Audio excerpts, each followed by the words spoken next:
LDF ഈ വരുന്ന ഇലക്ഷന് തോക്കുകയാണെന്നുണ്ടെങ്കിൽ ചില ആൾക്കാർ പറയുന്നത് അവരെ സംബന്ധിച്ച് അവർ മനസ്സിലാക്കിയത് പിണറായി വിജയൻ എന്ന മുഖ്യമന്ത്രിയുടെ വളരെയധികം റൂഡായിട്ടുള്ള ഒരു അപ്രോച്ച് ജനങ്ങൾക്ക് അക്സെപ്റ്റ് ചെയ്യാൻ സാധിക്കുന്നില്ല.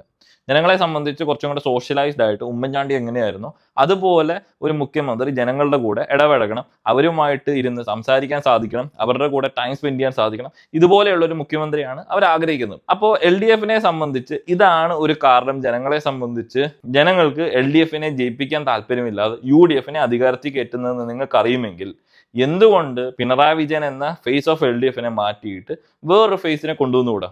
LDFന്റെ സപ്പോർട്ടേഴ്സ് പറയുന്നത് LDF വളരെയധികം കാര്യങ്ങൾ ചെയ്തു, നല്ലത്. LDF നല്ല കാര്യങ്ങൾ ചെയ്യട്ടെ, നല്ല കാര്യങ്ങൾ ചെയ്ത് മുന്നോട്ട് പൊക്കോട്ടെ. ജനങ്ങളെ സംബന്ധിച്ച് ആര് നല്ലത് ചെയ്യുന്നോ അവർക്ക് വോട്ട് ചെയ്യാനും അവരെ സപ്പോർട്ട് ചെയ്ത് മുന്നോട്ട് കൊണ്ടുപോകാനാണ് ജനങ്ങളെ സംബന്ധിച്ച് ആഗ്രഹം. പക്ഷേ ഇതേപോലെയുള്ള ഒരു റൂഡായിട്ടുള്ള അപ്രോച്ച് എന്ന് വെച്ചാൽ അത് അഹങ്കാരം പിടിച്ച രീതിയിൽ എല്ലാത്തിനോടും ദേഷ്യം, ഷോർട്ട് ടെമ്പർ ആയിട്ട് ഒരു പ്രസ് മീറ്റിങ്ങിന് പോലും പ്രോപ്പറായിട്ട് സോഷ്യലൈസ് ചെയ്യാൻ സാധിക്കാതെ മിക്കപ്പോഴും ദേഷ്യത്തോടെ സമീപിക്കുന്ന ഒരു രീതി, അത് മാറ്റിക്കൂടെ?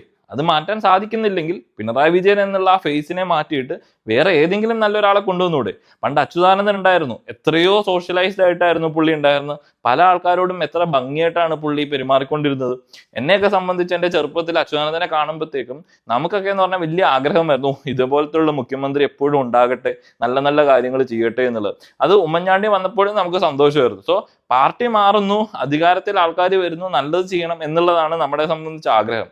അത് നടക്കാതെ കൂടുതലായിട്ട് റൂഡായിട്ട് ഭയങ്കര ദേഷ്യത്തോടെ നമുക്കൊന്നും ഒരിക്കലും പോയി പുള്ളിനെ പോയി ഒന്ന് സമീപിക്കണം എന്ന് പോലും തോന്നാതെ വരുമ്പോഴത്തേക്കും നമ്മൾ ഉള്ളിൽ ആഗ്രഹിക്കുന്നത് ഇങ്ങേരെ മാറിയിട്ട് പുതിയൊരാൾ വരിക, അയാൾ വന്നിട്ട് എന്താണോ കേരളത്തിന്റെ നന്മയ്ക്കായിട്ട് ചെയ്യാൻ പറ്റുന്നത് അത് ചെയ്യട്ടെ എന്നുള്ളത്. സോ LDFനെ സംബന്ധിച്ച് LDF സപ്പോർട്ടേഴ്സ് മനസ്സിലാക്കേണ്ടത് ഈ പറയുന്ന അപ്രോച്ച്, ഈ റൂഡ് അപ്രോച്ചാണ് പ്രശ്നമായിട്ട് നിൽക്കുന്നത്.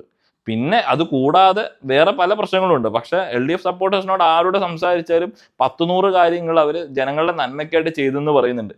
അങ്ങനെ ഇരിക്കും അത്രയും ചെയ്ത കാര്യങ്ങൾ ഇവരെ സംബന്ധിച്ച് ഒരു വെബ്സൈറ്റ് ഉണ്ടാക്കി അതിൽ ഫുള്ള് ലിസ്റ്റ് ഡൗൺ ചെയ്താൽ തന്നെ എന്നെ പോലുള്ള സാധാരണക്കാരന് ആ വെബ്സൈറ്റിൽ പോയിട്ട് എല്ലാ കാര്യങ്ങളും കാണാൻ പറ്റും. ഓക്കെ, 10 വർഷത്തിന്റെ ഇടക്ക് ഇന്ന പ്രൊജക്ട് ഇംപ്ലിമെന്റ് ചെയ്തു, ഇന്ന കാര്യങ്ങൾ മെയിൻറ്റെയിൻ ചെയ്തു, ഇന്ന കാര്യങ്ങളിൽ വളർച്ച ഉണ്ടാക്കി, അങ്ങനെ ഒരു ഡീറ്റെയിൽ ആയിട്ടുള്ള കാര്യങ്ങൾ കൊണ്ടുവരുമ്പോഴത്തേക്കും തന്നെ നമുക്കറിയാം ഓക്കെ LDF എന്ന പാർട്ടി എത്രമാത്രം കേരളത്തിനോട് കമ്മിറ്റഡ് ആണെന്നുള്ളത്. പിണറായി വിജയനെ പോലുള്ള ഒരു ഫേസ് ആണ് LDF പാർട്ടിയുടെ പ്രശ്നമായിട്ട് നിങ്ങൾക്ക് തോന്നുന്നുണ്ടെങ്കിൽ ഞങ്ങളെ സംബന്ധിച്ച് യെസ്, സോഷ്യലൈസ്ഡ് ആവാത്ത ഒരാൾ വരുമ്പോഴത്തേക്കും നമുക്ക് ആ പുള്ളിനെയോ ആ പുള്ളിയുടെ പാർട്ടീനെയോ നമുക്ക് സമീപിക്കാൻ ബുദ്ധിമുട്ടുണ്ടാവും. അങ്ങനെ വരുമ്പോഴത്തേക്കും ആ ഫേസിനെ മാറ്റിയിട്ട് നല്ലൊരു ഫേസിനെ കൊണ്ടുവരിക, സോഷ്യലൈസ് ചെയ്ത് കൊണ്ടുവരാൻ വേണ്ടി നിർത്തുക. എന്നിട്ട് പുള്ളി ഇംപ്ലിമെന്റേഷനിൽ പുലിയാണെങ്കിൽ പുള്ളിക്ക് അതിനു വേണ്ടിയുള്ള ഒരു ചെയർ കൊടുത്തിട്ട് അവിടെ ഇരുത്തുക.